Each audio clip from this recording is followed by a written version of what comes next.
बिस्मिल्लाहिर्रहमानिर्रहीम। Welcome to my YouTube channel banking and beyond. उम्मीद करता हूँ आप सब खैरियत से होंगे। इस वक्त मैं जो जॉब की वीडियो आपके लिए लेके आया हूँ ये पाकिस्तान के सबसे पुराने बैंक में वीडियो है और ये वो वाली जॉब्स आई हैं। ये वो वाला बैंक है जो पाकिस्तान बनने से पहले था, फिर पाकिस्तान बनने के बाद जो है ये मूव हो गया था और इसमें जो अकाउंट था वो कायद-ए-आज़म मोहम्मद अली जिन्नाह का भी अकाउंट था। जी हाँ, मैं बात कर रहा हूँ HPL की। HPL पाकिस्तान का सबसे पुराना बैंक है और बहुत बेहतरीन बैंक है। इसने बेस्ट बैंक का अवार्ड भी लिया है और भी बहुत से अवार्ड लिए हैं। कराची में हबीब बैंक की बिल्डिंग बहुत मशहूर हुआ करती थी, आज भी इसका हेड ऑफिस वहीं पे है। और इसके अलावा इसमें जो जॉब्स आई हैं बहुत बेहतरीन जॉब्स आई हैं। मैं इस वक्त HPL की वेबसाइट पे हूँ। फ़ौरन से हम जाते हैं जॉब के बारे में डिस्कस करते हैं, इसकी सैलरी क्या होने वाली है, ये कहाँ कहाँ जॉब्स आई हैं, सब इस वीडियो में मैं आपको बताने वाला हूँ। तो सबसे पहले आपने इस वेबसाइट पे आ जाना है, इसका मैं लिंक यहाँ पे दे दूँगा। लेकिन यहाँ पे जो जॉब्स आई हैं ये बहुत ही बेहतरीन जॉब्स हैं। पूरे पाकिस्तान में ये जॉब्स आई हैं और आप इनके लिए अप्लाई कर सकते हैं। ये जो जॉब्स हैं मैनेजमेंट ट्रेनिंग की जॉब्स हैं। बैंक में आने के लिए मैनेजमेंट ट्रेनिंग का जो किरदार होता है ये बहुत इंपॉर्टेंट होता है और यही लोग आगे जाके फिर बैंक के बैकबोन बनते हैं और मैनेजमेंट को जो है तो फ्लो इसका मिलता है और ये बहुत से डिपार्टमेंट्स में आती है। इसकी एज लिमिट क्या होगी, इसकी सैलरी क्या होने वाली है, इसका ग्रेड क्या होने वाला है और ये किन किन डिपार्टमेंट्स में जॉब्स आई हैं, ये सब मैं इसमें डिस्कस करने वाला हूँ। तो आपने मेरे साथ जुड़े रहना है, चैनल को लाइक एंड सब्सक्राइब करना ना भूलिए क्योंकि एक वीडियो बनाते में बहुत मेहनत होती है, तो आपका लाइक एंड सब्सक्राइब हमारे लिए बहुत इंपॉर्टेंट होता है। ये देखें जी, द लीक मैनेजमेंट ट्रेनिंग, मतलब पूरे पाकिस्तान में ये मैनेजमेंट ट्रेनिंग की जॉब्स आई हैं जो कि आगे जाके फिर मैनेजमेंट का किरदार अदा करते हैं और ये बहुत से डिपार्टमेंट्स में आई है। अगर आप देखें तो ये, अगर मैं आपको ये चीज़ें बताऊं तो लर्निंग एंड डेवलपमेंट आपने करनी है, individual learning and development road map है, टीम कोलैबोरेशन है, रिलेशनशिप मैनेजमेंट है, कंप्लायंस है, रिसर्च एंड एनालिटिक्स है, प्रोफेशनल डेवलपमेंट है, लीडरशिप है, इनिशिएटिव, मतलब आपने ये तमाम डिपार्टमेंट्स में अपना किरदार अदा करना है। ये तमाम रिस्पॉन्सिबिलिटी आपकी होगी, तभी आप इसके लिए क्वालिफाई करेंगे। अब हम देखते हैं कि इसका क्वालिफिकेशन क्राइटेरिया क्या है और एज लिमिट क्या है और इसमें मिनिमम एक्सपीरियंस है कुछ या नहीं। तो ये देखें, बड़ा वाज़िया लिखा हुआ है, आप लोग इस वीडियो में देख लिया करें, फिर बाद में आपकी क्यूरीज आती हैं। तो देखें, बैचलर डिग्री, किसी भी फील्ड में आपने बैचलर किया हुआ है तो आप इसके लिए एलिजिबल हैं। कोई एक्सपीरियंस नहीं चाहिए, मतलब कि फ्रेश लोग इसके लिए अप्लाई कर सकते हैं। और अगर आपका थोड़ा बहुत एक्सपीरियंस भी है और आपकी एज 21 से 27 तक है तो आप इसके लिए अप्लाई कर सकते हैं और बैचलर डिग्री होना ज़रूरी है। लोग फिर सवाल करते हैं कि मेरा तो इंटर है, मैं अप्लाई कर सकता हूँ? नहीं भाई, आप बैचलर एंड बैचलर से अबव है तो आप अप्लाई कर सकते हैं। अब बढ़ते हैं आगे, देखते हैं कि इसमें मज़ीद क्या चीज़ें हैं। तो देखें, जॉब कैटेगरी जो है तो पूरे पाकिस्तान में आई है, जॉब फैमिली में आई है और कब तक आप अप्लाई कर सकते हैं ये भी बहुत इंपॉर्टेंट है। लोग फिर बाद में इसके बारे में भी पूछते हैं। तो 28 फरवरी 2026 रात के 11:59, मतलब रात तक आप अप्लाई कर सकते हैं, 28 फरवरी तक, ठीक है। 28 फरवरी से पहले पहले आपने अप्लाई करना है, कोई वेट नहीं करना लास्ट डेट का। अगर आप इस क्राइटेरिया को मीट कर रहे हैं तो आपने अप्लाई कर देना है, ठीक है। इसकी ज़रा मैं सैलरी के ऊपर या ग्रेड के ऊपर डिस्कशन करूं तो ये असिस्टेंट मैनेजर की पोस्ट होती हैं और अगर मैं सैलरी के बारे में आपको बताता चलूँ तो इसकी 70 से 80,000 की सैलरी होगी रेंज। क्योंकि मैनेजमेंट ट्रेनिंग बहुत ही ज़बरदस्त प्रोग्राम होता है, इसकी बहुत ही लंबी ट्रेनिंग होती है, 3 से लेकर 6 महीने तक की इसकी ट्रेनिंग होती है। किसी बैंक में 3 महीने होती है और किसी बैंक में 6 महीने की होती है। मुख्तलिफ डिपार्टमेंट्स में आपको घुमाते हैं, प्रैक्टिकल आपको नॉलेज देते हैं, क्लासरूम की नॉलेज आपको देते हैं, मुख्तलिफ लोगों से मिलवाते हैं और फिर जहाँ जहाँ ज़रूरत होती है बैंक में आपको पोस्ट कर दिया जाता है। मोस्टली इन लोगों को बैक ऑफिस में पोस्ट किया जाता है, रीजनल ऑफिस में पोस्ट किया जाता है और अगर ज़रूरत पड़े तो इनको ब्रांचेज में भी पोस्ट किया जाता है और ये बैंक के बैकबोन बनते हैं आगे जाके। आप 1 साल 2 साल करियर लगाएंगे तो आप मैनेजमेंट के लेवल पे आ जाते हैं और फिर आगे जाके आपको हेड्स की पोजीशन भी मिलती है और बहुत ही ज़बरदस्त करियर अपॉर्चुनिटी है। तो अगर आपने ये कैटेगरी, इस कैटेगरी में फॉल करते हैं तो फ़ौरन से अप्लाई करें इसके लिए। पढ़ते हैं, देखते हैं अप्लाई करने का प्रोसेस क्या होगा। सिंपली आपने अप्लाई नाउ पे यहाँ पे क्लिक करना है। अप्लाई नाउ पे जब आप क्लिक करेंगे तो देखें पूरा लंबा चौड़ा फॉर्म आपके सामने खुल जाएगा। तो सबसे पहले आपने अपनी रिज्यूम यहाँ पे अपलोड कर देनी है क्योंकि आपके रिज्यूम से ही आपका बहुत सारा डाटा यहाँ पे अपलोड हो जाता है। तो यहाँ पे आपने रिज्यूम अपनी अपलोड करनी है। मैं किसी के लिए अप्लाई कर रहा हूँ तो मैं उसकी CV यहाँ पे सेलेक्ट कर लूँगा। ये देखें, उसकी CV मैंने सेलेक्ट की तो उसका नाम आ गया, ये मिस्टर की कैटेगरी में आता है, ठीक है। अगर इसकी ईमेल मैं देखूं तो इसकी ईमेल ऑटोमेटिकली यहाँ पे आ चुकी है। अगर मैं इसका मोबाइल नंबर देखूं चेंज होता है तो ये यहाँ पे मोबाइल नंबर भी इसका ऑटोमेटिकली चेंज हो गया है। जो मोबाइल नंबर इसकी CV में लिखा हुआ था तो वो आ गया है ऑटोमेटिकली यहाँ पे। अगर मैं यहाँ पे अल्टरनेट कॉन्टैक्ट नंबर की बात करूँ तो वो भी मैं यहाँ पे दे देता हूँ, इसका अल्टरनेट कॉन्टैक्ट नंबर। तो देखिए, ये चीज़ें बहुत इंपॉर्टेंट हैं। अगर आप तरीके से अप्लाई करेंगे तो आप वहीं पे शॉर्टलिस्ट हो जाएंगे। लेकिन अगर आपने अप्लाई ही गलत किया है तो आप इस पर शॉर्टलिस्ट ही नहीं होंगे। बहुत से लोग कहते हैं हम शॉर्टलिस्ट नहीं हुए, तो भाई आपने अप्लाई ही गलत किया है। जब आप अप्लाई गलत करते हैं तो आप कैसे शॉर्टलिस्ट होंगे? आपको अप्लाई करने का जब तक तरीका नहीं आता तो आप शॉर्टलिस्ट भी नहीं होंगे। तो मैं इसके लिए अप्लाई कर रहा हूँ। ये देखिए नेशनल आइडेंटिफायर नंबर ये मांग रहा है 13 डिजिट्स का। तो अगर इसका CNIC नंबर है तो वो आप दे देंगे, और अगर इसका CNIC नंबर नहीं है तो वो डेफिनेटली आप यहाँ पे फिर नहीं दे सकते। तो इसका CNIC नंबर यहाँ पे देना होगा। जेंडर इसका क्या है, मेल है, यहाँ पे सेलेक्ट कर लेंगे। कंट्री है, इसका हाउस नंबर आ रहा है, ये सिंध से ताल्लुक़ रखता है। रीजन जो है तो ये कौन सा रीजन आता है, इसका कराची लगता है, तो हम यहाँ पे कराची सेलेक्ट कर लेंगे। कराची आ रहा है या नहीं आ रहा, ये देखें जी कराची आ रहा है, कराची हमने सेलेक्ट कर लिया। यहाँ पे ये do you have been arrested, नहीं भाई कोई अरेस्ट नहीं। Do you have been dismissed from termination previous employ, no. Are you applying through female returnship program, no. Female का तो ताल्लुक़ ही नहीं है इससे क्योंकि ये लड़का है। हैव यू वर्कड HBL, पहले कभी काम किया है, no. Have you received ever signed return, मतलब नो, आपने कभी HBL से पहले रिसीविंग की है कोई लेटर की, नो। किसी जॉब के लिए अप्लाई नहीं किया। Are you permanent employer of a bank, no. Permanent location Karachi ही है इसकी।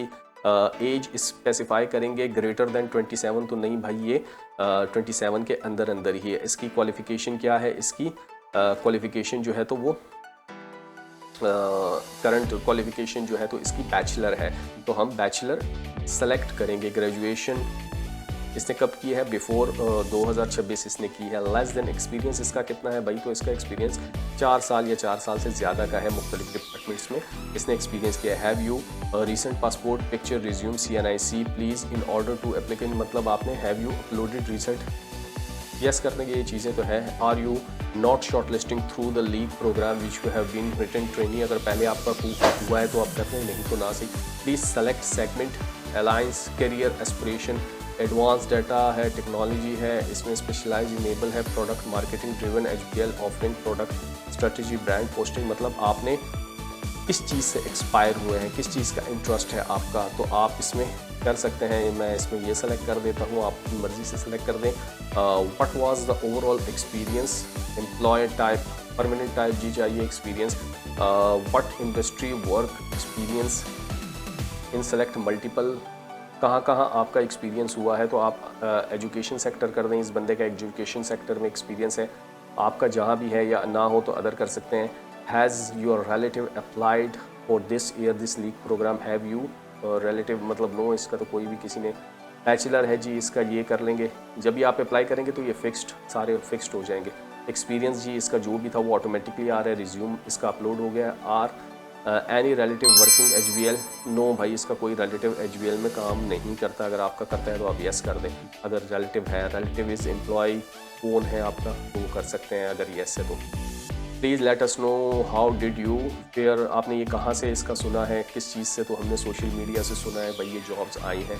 एक्स्ट्रा इन्फॉर्मेशन है, अदर इनकम डिटेल्स, नो भाई इसकी कोई अदर इनकम है तो नो है भाई। I agree to receive update about new job opportunities, मैं अगर कोई नई जॉब्स आएंगी तो उसके बारे में मुझे नोटिफिकेशन आ जाए तो मैं कहता हूँ नहीं भाई। इसका फुल नेम यहाँ पे लिख देंगे, ये ई सिग्नेचर कहलाता है, तो इसका मैं पूरा नाम लिख देता हूँ। यहाँ पे देखें सबमिट करेंगे तो आपके पास तमाम वो इश्यूज़ आ जाएंगे जो कि आपने इसके ठीक करने हैं, रिज़ॉल्व करने हैं। तो हम इसके इश्यूज़ रिज़ॉल्व करते हैं। देखें इस बंदे का जो है तो आइडेंटिफायर हम लिख लेते हैं, कंट्री कौन सी है इसकी, ये देखें जी पाकिस्तान आ गया। नेशनल आइडेंटिटी नंबर इसकी हम लिख देते हैं, CNIC computerise national identity card, ये देखें जी इसका आइडेंटिटी नंबर हम लिख देते हैं यहाँ पे, ये देखें जी,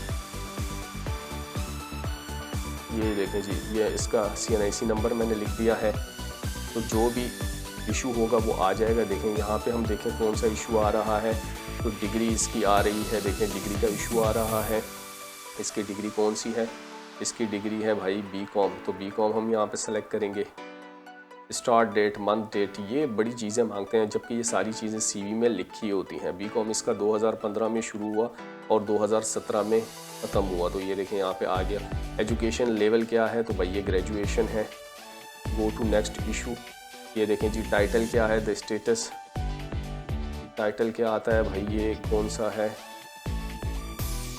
टाइटल, यहाँ पे हम लिखेंगे ये देखें जी, इसका टाइटल क्या है, तो टाइटल है भाई इसका BCom highest education level. Yes जी, इसका हाईएस्ट एजुकेशन लेवल यही है।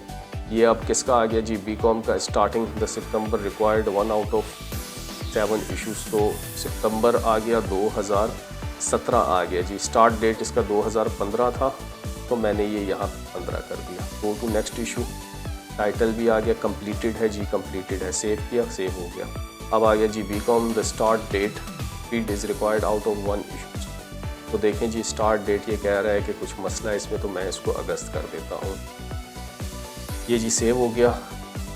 ये क्या मसला दे रहा है, the start date field required in 1 out of 6। इसका क्या मतलब है, कुछ समझ नहीं आ रही, लेकिन चलें इसको हम इसका करके देखते हैं कि क्या है। जुलाई करके देखते हैं और इसको हम सेलेक्ट करते हैं 2015। चलें जी, अब करके देखते हैं। ये अब हो गया, देखें अब ये नेक्स्ट इशू की तरफ मुझे लेके जा रहा है। नेक्स्ट इशू देखते हैं क्या है। ये देखें जी, डिप्लोमा ऑफ कॉमर्स का आ रहा है। डिग्री कौन सी है, तो ये आ रही है भाई डीकॉम आ रही है। डिप्लोमा ऑफ कॉमर्स आ रहा है।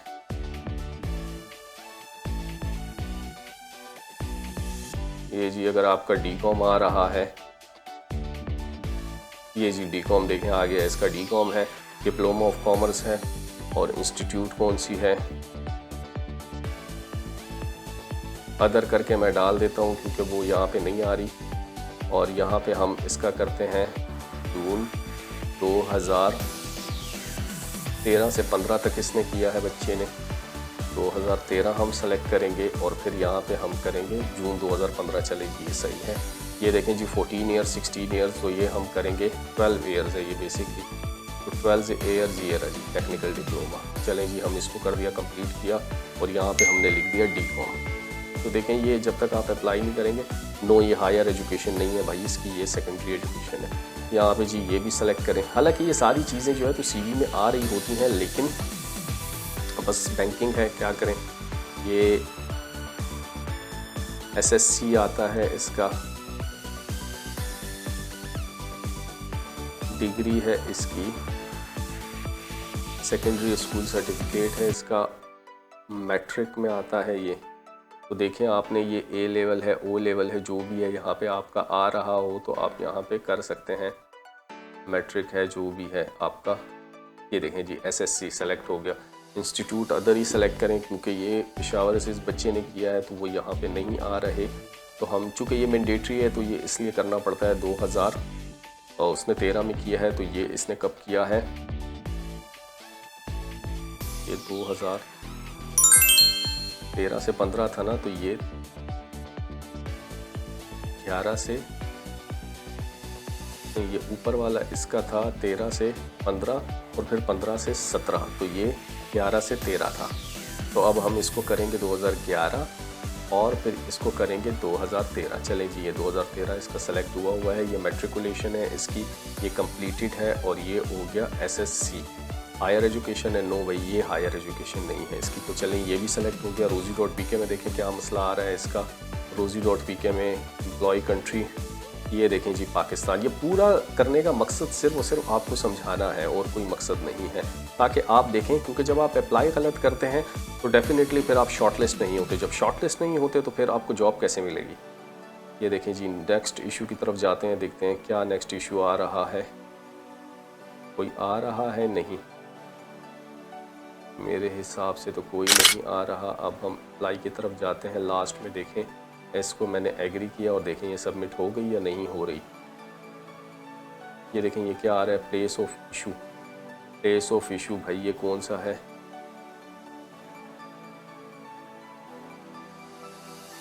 ये जी मैंने इसको पाकिस्तान कर दिया।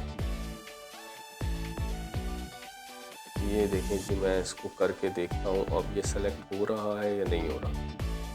The CNIC computerized national identity card number isn't valid, enter a value format। अच्छा वो कह रहे हैं कि भाई वो इस तरीके से डालें ताकि इसमें ये डैशेस भी आ जाएं। Add additional add national identifier, ये जी मैंने इसको ऐड कर दिया। अननेम्ड आइडेंटिफाइड मतलब अब ये इशू आ रहा है तो ये पाकिस्तान कर दिया भाई। नेम भी मांग रहा है, ये नेम, नेशनल आईडी, तो नेशनल आईडी तो मैंने दे दिया था। फिर से करते हैं, अगेन करके देखते हैं सेव हो रहा है या नहीं हो रहा। ये कंप्यूटराइज, अच्छा ये 2 दफ़ा हो गया है, तो मैंने तो 1 दफ़ा कर दिया। अब देखें जी सबमिट हो रहा है या नहीं हो रहा। देखें ये एप्लीकेशन सबमिट, जी लें जी भाई, आखिरकार एप्लीकेशन सबमिट हो गई। ये देखें जी, you are all set Bilal, मतलब ये मैंने बिलाल के लिए अप्लाई किया है। जस्ट आपको समझाने के लिए किया है। इस अप्लाई का मकसद ये नहीं होता कि जॉब के लिए मैंने अप्लाई कर दिया, लेकिन ये देखें ये जॉब के लिए अप्लाई हो गया। देखें ये देखें, थैंक यू, ये देखें जी आ गया, थैंक यू, ये अप्लाई हो गया जी इस साहब के लिए। अब हम देखते हैं कि कोई ईमेल वगैरह आई है हमें या नहीं आई। अब हम जाते हैं ज़रा ईमेल पे, देखते हैं कि हमें कोई ईमेल मौसूल हुई है या नहीं। इस हवाले से ये देखते हैं कोई ईमेल आई है या नहीं आई HBL की तरफ से। ये जी देखें, HBL टैलेंट की तरफ से your recent job application league management के लिए अप्लाई हो गया। Dear Bilal, thank you for interest exploring the career opportunity. ये देखें जी, I would like to review your candidate file. Check करेंगे HBL टैलेंट, तो अब आप चेक करेंगे भाई, अगर इसमें हम शॉर्टलिस्ट होते हैं तो फिर डेफिनेटली हमें आएगा, क्या आएगा, एक दूसरा ईमेल आएगी कि भाई आप शॉर्टलिस्ट हो गए हैं, आप टेस्ट दें, जो भी करें, जो भी इनका प्रोसेस होगा। तो ये देखें हमें दोबारा उसी पेज पे ले आया है जहाँ से हमने अप्लाई किया था। तो उम्मीद करता हूँ ये वीडियो आपको पसंद आई होगी। अगर इस हवाले से कोई क्यूरी वगैरह है आपकी तो आप मुझे कमेंट्स में बता सकते हैं। मिलते हैं किसी नेक्स्ट वीडियो में, तब तक अपना ख्याल रखें। अल्लाह हाफिज़।